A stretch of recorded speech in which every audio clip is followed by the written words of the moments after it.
오늘도 여러분들과 복음에 대해서 나누기를 원합니다. 예수님이 하나님의 아들 그리스도이심이 사도들이 전했던 복음이라고 여러분과 나누었습니다. 그 안에 살아계신 하나님, 인간의 비참한 상태, 우리의 유일한 구원주가 되시는 그리스도가 되시는 예수님, 또 오직 그분으로 말미암아 참된 구원을 받을 수 있음과 그분을 믿었을 때, 구원받았을 때 어떠한 일이 일어나는지가 성경에 다 기록되어 있고, 그 모든 것들을 함축해서 사도들이 외쳤던 바 복음의 메시지가 예수님이 하나님의 아들 그리스도였다라는 것이었습니다. 그걸 여러분들과 함께 성경 구절을 통해서 확인을 해봤습니다. 그래서 그럼 예수님이 그리스도라고 하는 것이 어떤 뜻인가, 무슨 의미인가를 좀 깊이 있게 보셔야 되기 때문에 사도행전 17장의 2절, 3절을 기초로 해서 그것을 기반으로 해서 먼저 그리스도를 우리가 좀 깊이 나누고, 그리고 왜 예수가 그리스도인 것인지에 대한 얘기를 이제 나누려고 합니다. 그리스도에 대한 부분들을 언급하려 하니 그리스도는 이 땅에 우리를 건져내기 위해서 오신 것입니다. 구원하려고 오신 것입니다. 즉 다른 말로 인간은 구원받지 않으면 안 될 비참한 상태 가운데 빠져 있다라고 볼 수가 있습니다. 어떤 상태에 빠져 있습니까? 그것을 정확하게 또 알기 위해서는 원래 인간의 지원받았을 때 어떤 존재였고 어떤 복을 받았는지 먼저 알 필요가 있습니다. 그래서 그 부분을 지난 시간에 다뤘습니다. 인간은 참으로 복받은 존재입니다. 하나님이 형상대로 지음받았죠. 영적인 존재로, 왕같은 자로, 또 처음부터 하나님의 자녀로 지음을 받았고, 감히 첫사람 아담은 그리스도와 비교될 정도의 그런 존재였습니다. 그런 하나님 형상대로 지음받은 그 인간은 즉각적으로 하나님의 복을 또 받게 됩니다. 만물을 다스리는 복을 받게 되고, 창세기 2장에 에덴의 축복, 안식의 축복, 가정의 축복을 받게 됩니다. 동시에 생명이 되어지는 은혜가 있고, 또 동시에 하나님의 놀라운 약속을 받게 되어집니다. 놀랄만한 복을 받은 존재가 바로 인간이라고 하는 존재입니다. 하나님의 형상대로 지음받은 존재가 그러합니다. 그래서 저와 여러분들이 사실은 그러한 존재입니다. 하나님의 자녀로 지음받았었고, 영적인 존재로, 또 왕같은 자로, 감히 그리스도와 비견될 존재로 지음을 받았었는데, 뭔가 심각한 문제가 우리에게 생기기 시작하였기 때문에 그 모든 것을 잃어버리게 된 것이다라고 얘기할 수 있겠습니다. 도대체 무슨 문제가 생겼는가? 오늘은 이제 그 얘기를 여러분들하고 나누기를 원합니다. 인간에게 일어난 문제가 뭔가? 그래서 오늘은 인간에게 나타난 문제에 관한 얘기, 다음 시간에는 그 모든 문제가 어디서 출발되어졌는가에 대한 얘기를 좀 여러분하고 나누기를 원합니다. 문제가 생겼는데요, 인간에게. 그 모든 문제는 이렇게 좀 설명할 수가 있겠습니다. 사실 가지고 있던 모든 것을 잃어버렸다. 이런 부분들을 먼저 언급할 수가 있겠고, 그 모든 것을 잃어버렸기 때문에 지금은 너무나 비참한 상태에 있다. 이렇게 크게 두 가지 각도로 좀 설명을 할 수가 있겠습니다. 예컨대 이제 제가 실제로 그 사진으로 본 것인데요. 어느 나라에 독재자가 있었습니다. 그런데 그 독재 나라에 이제 쿠데타가 일어났어요. 그래서 이 사람이 어쩔 수 없이 다급하게 그 나라에 탈출을 하게 됐습니다. 돈을 챙길 여력도 없었고, 가족을 챙길 여력도 없었고, 거의 혼자 이렇게 거의 구사일생으로 옆 나라를 도피하게 되었습니다. 근데 옆 나라에서도 이 사람을 이렇게 반기지 않았어요. 그 옆에 나라에 가서 길가에서 천막 치고 누워있는 사진이 찍힌 거예요. 그 사진을 제가 보게 됐습니다. 어제까지 한 나라의 수장이었습니다. 가지고 있는 물질은 이루 말할 수 없고, 그 권세와 영향력, 따라다니는 사람들 대단했습니다. 근데 하루아침에 모든 것을 잃어버린 거예요. 그 권세를 잃어버리고, 돈이라고 하는 경제를 잃어버리고, 사람을 다 잃어버렸습니다. 모든 걸 잃어버렸습니다. 그리고 지금은요, 끼니 걱정을 하며 잠잘 곳이 없어 길거리에 누워있는 그냥 비참한 노인네가 된 거예요. 모든 것을 잃어버렸기 때문에 이렇게 된 겁니다. 모든 것을 잃어버린 것과 그래서 지금 어떻게 사느냐는 얘기는 물론 같은 얘기일 수도 있지만 포커스로 볼 때 조금 달리 설명할 수가 있겠습니다. 이 부분을 우리 인간에게도 그대로 적용할 수가 있을 것 같습니다. 우리 인간은 하나님의 형상대로 지음 받았는데요. 이 모든 것을 사실은 잃어버리게 된 바 됐습니다. 전적으로 타락을 하게 되죠. 무슨 말이냐면 영적인 존재였던 인간이 영적으로 죽어버리는 일이 벌어졌습니다. 에베소 2장 1절에 이런 얘기가 있습니다. 이런 말씀이 있습니다. 그는 허물과 죄로 죽었던 너희를 살리셨도다. 사도 바울이 에베소 교회에 편지하면서 그 그리스도 예수께서 너희를 살리셨는데 그때 너희는 우리 주님이 너희를 살리기 전에 너희의 상태는 허물과 죄로 죽었던 상태다라고 얘기합니다. 누구나 그렇습니다. 누구나. 그래서 영적인 존재였는데 어느 순간 우리는 영적으로 죽은 존재가 됐어요. 하나님과 관계가 끊어져서 완전히 죽은 존재가 되었습니다. 그리고 원래 왕 같은 자였습니다. 모든 만물을 통치할 수 있는 대리 통치자였는데 그런데 어떤 상황이 벌어졌냐면 두 구절을 보겠습니다. 갈라디아 4장 8절에 그러나 너희가 그때에는 하나님을 알지 못하여 본질상 하나님이 아닌 자들에게 종노릇 하였더니 하나님이 아닌 자들에게 종노릇 하는 자가 되었고요.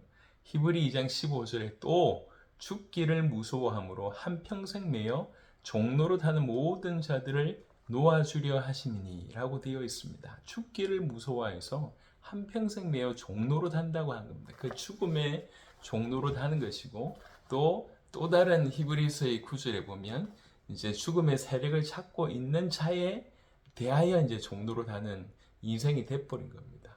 왕 같은 자였습니다. 그런데 피조물에 매이고 왕 같은 자가 하나님 아닌 자에게 종노릇 하는 사단에게 종노릇 하는 죄에게 종노릇 하는 이런 사람이 이런 존재가 되어버렸습니다. 모든 걸 잃어버렸죠. 어제는 왕이었는데 오늘은 종이 됩니다. 또 하나님께서 원래 우리를 만드실 때 하나님의 형상대로 지음받았다는 얘기의 뜻 중에 하나는 우리가 그의 자녀로 지음을 받았다고 하는 뜻이라고 제가 말씀을 드렸습니다. 그런데 요한복음 8장 44절에는요.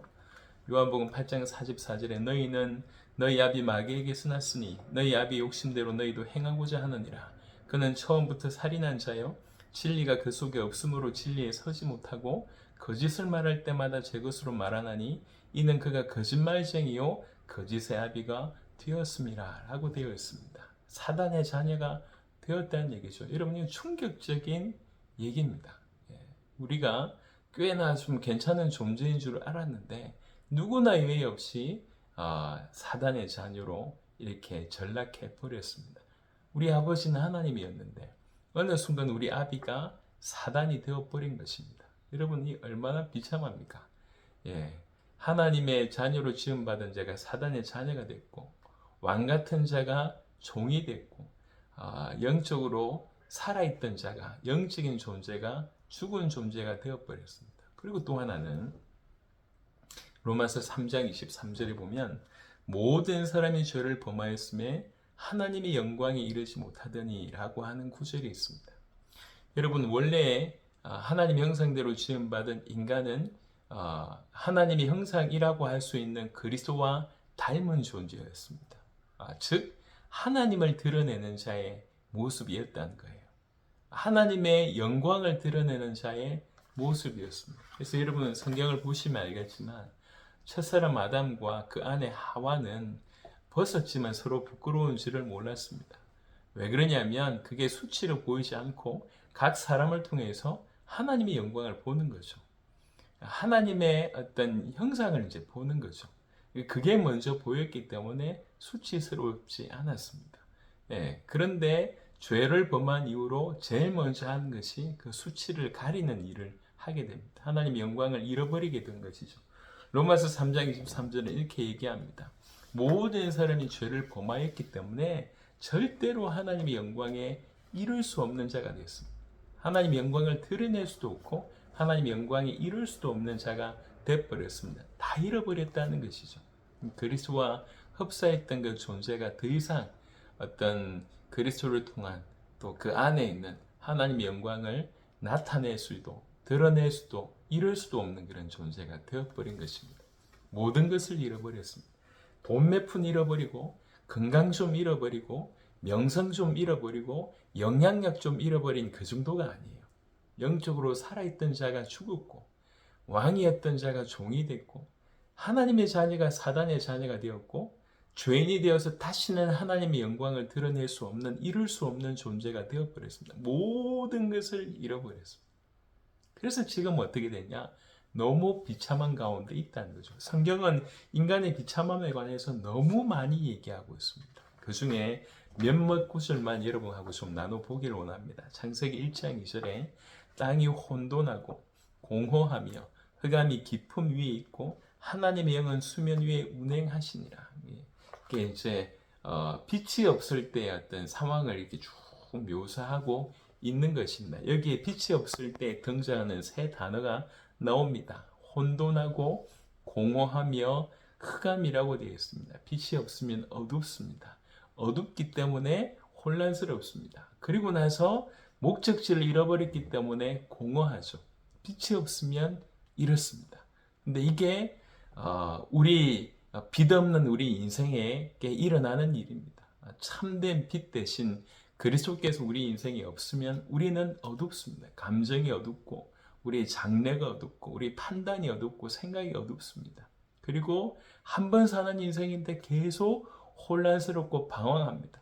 그리고 뭔가를 이룬 것 같은데 결국 자기 인생 전체를 들여서 뭔가 이룬 것 같은데 또 그것을 이루면 완벽할 줄 알았는데 그 길이 아니라고 하는 것들을 알게 됩니다. 그래서 허무하게 되는 겁니다. 그래서 죄송하지만 후진국보다 선진국에 자살률이 훨씬 많습니다. 발달되지 못한 나라보다 훨씬 발전된 나라의 사람들이 우울증이나 자살률이 많습니다. 허무해서 그렇습니다. 허무해서. 여러분, 이게 모든 것을 잃어버리고 지금 현재 인간의 상태, 그 비참한 상태 한 단면입니다. 창세기 6장 5절에는 여호와께서 사람의 죄악이 세상의 가득함과 그의 마음으로 생각하는 모든 계획이 항상 악할 뿐임을 보시고 노아의 어떤 그 홍수 사건의 어떤 진정한 이유라고 볼 수가 있죠. 그때의 사람들은 그러했습니다. 그러면 지금은요? 지금은 다를 것 같습니까? 그렇지 않습니다. 사람의 죄악이 세상에 지금도 넘쳐나고 있습니다. 어떤 나라든지 어디에서든지 그의 마음으로 생각하는 모든 계획이 항상 악합니다. 선한 것 같지만 그 이면은 진정한 악으로 가득 차 있습니다. 예레미야 17장 9절에는요. 만물보다 거짓되고 심히 부패한 것은 마음이라 누가 능히 이를 알리오마는. 여러분, 우리 마음이 어떤 상태라고 얘기하냐면 만물보다 거짓되고 심히 부패하다고 정의 내립니다. 마태복음 11장 28절에 지금 저는 여러분에게 뭔 얘기를 하고 있냐면 우리 인간이 하나님의 형상대로 지은 바 되어서 정말 큰 복을 받았는데 그걸 한꺼번에 다 잃어버렸다. 그걸 이제 설명을 먼저 드렸습니다.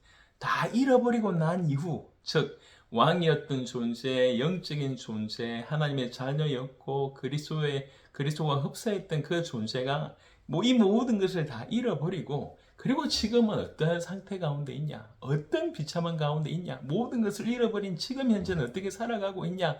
그 모양을 얘기하고 있습니다. 흑암운동 공허 가운데 있음을 얘기하고 있고 만물보다 심히 부패한 그 마음을 가지고 있음을 얘기하고 있고 세상에 죄악이 가득하다고 얘기하고 있고 마음의 계획이 항상 악하다고 얘기를 하고 있습니다. 동시에 마태복음 11장 28절에 수고하고 무거운 짐진 자들아 다 내게로 오라 내가 너희를 쉬게 하리라. 쉴 수 없는 상태, 늘 마음에 모든 상황에 모든 삶에 수고하고 무거운 짐을 지고 있습니다. 어떤 나라든지 어떤 민족이든지 어떤 상태이든지 상관없습니다. 모든 자가 수고하고 무거운 짐을 지고 있습니다. 이 짐을 내려놓을 수 있는 길이 우리 안에는 없습니다. 오직 길은 한 길밖에 없습니다. 그것이 그리스도이신 예수님이라고 말씀드릴 수가 있겠습니다. 이사야 1장 4절과 6절이 참 이 부분을 지금 현재 인간의 비참한 상태를 참 잘 설명해 주는 구절 중에 하나라고 생각합니다. 슬프다 범죄한 나라요 허물진 백성이요. 이사야 1장 4절입니다. 행악의 종자요 행위가 부패한 자식이로다. 그들이 여호와를 버리며 이스라엘의 거룩하신 이를 만홀히 여겨 멀리하고 물러갔도다. 얼마나 비참하냐 말이에요. 이게 이스라엘의 모습인데 우리의 모습입니다. 허물이 많고 늘 행악을 하고 행위가 부패할 뿐만 아니라 여호와를 버리고 더더군다나 이스라엘의 거룩하신 그런 분을, 그 하나님을 만홀히 여겨 경솔하게 여긴다는 거죠. 그래서 멀리하고 물러갔다고 얘기합니다. 너희가 어찌하여 매를 더 맞으려고 폐역을 거듭하느냐. 온 머리는 병들었고 온 마음은 피곤하였으며 그 결과로 너무 많은 이 맞음을 두들겨 맞고 있다는 거죠. 그래서 온 머리는 병들었고 온 마음은 피곤하다고 얘기합니다. 안 그렇습니까? 온 머리는 병들었고 온 마음은 피곤하였으며 발바닥에서 머리까지 성한 곳이 없이 상한 것과 터진 것과 새로 맞은 흔적뿐이 그늘 그것을 짜며 싸매며 기름으로 부드럽게 함을 받지 못하였도다. 머리부터 발끝까지 온전한 것이 없어요. 다 상하고 터지고 새로 맞은 그런 흔적밖에 없는데 더 중요한 것은 치유함을 받지 못하고 있다는 겁니다. 예. 너무 모든 몸이 아플 대로 아프고 상할 대로 상했는데 치유받지 못하고 있는 상태. 이게 현재 인간의 비참함을 설명하고 있습니다. 마가복음 7장 21절부터 23절에 예수님은 또 이렇게 얘기했어요.